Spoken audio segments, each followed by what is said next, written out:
사무엘상 6장 10절에서 12절 말씀 공독합니다.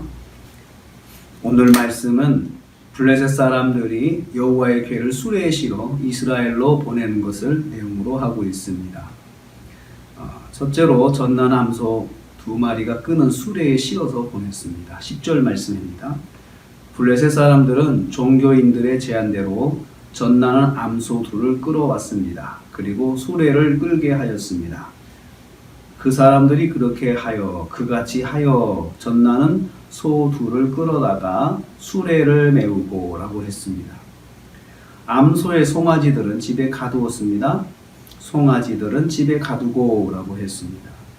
새끼와 어미를 분리한 것입니다. 새끼를 곁에 두고는 암소가 정상적인 행동을 하지 않기 때문에 분리를 한 것입니다. 암소에게 맡겨진 일을 감당하게 하려고 새끼와 분리시켜 놓았습니다. 강제로 환경을 만들어 놓은 것입니다. 본성을 통제할 수 있는 환경을 만들어서 사명을 맡겼습니다.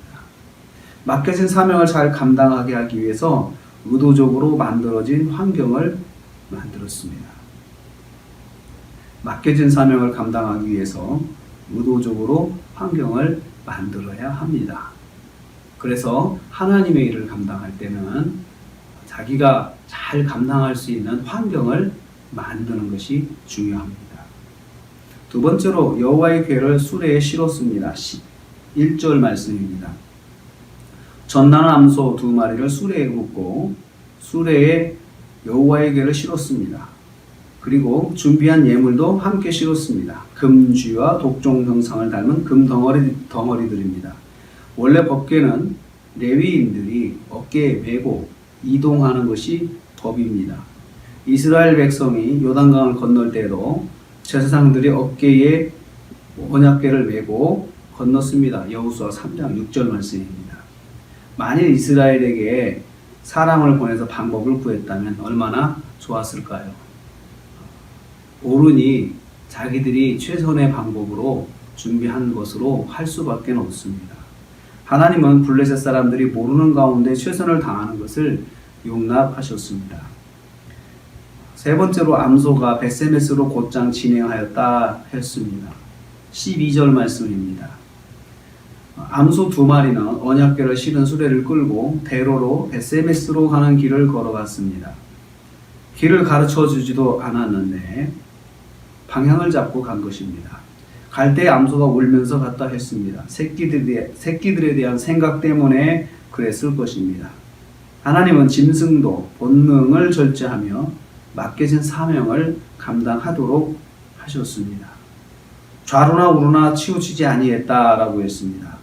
암소들은 갈팡질팡하지 않고 방향을 잡고 진행하였습니다. 하나님의 역사입니다. 언약궤가 돌아가는 것이 하나님의 마음에 합당한 뜻임을 보여주고 있습니다. 우리는 이 말씀에서 짐승도 하나님의 인도하심 가운데 있다는 것을 볼 수가 있습니다.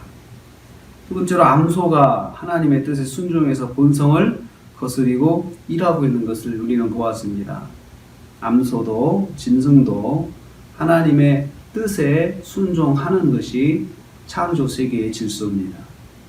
그래서 우리는 이 말씀을 통해서 사명자는 하나님의 일을 맡은 자는 하나님의 직분을 맡은 자는 하나님의 뜻에 순종하기 위해서 자기 권리와 본성도 절제할 줄 알아야 한다는 것을 알 수가 있습니다.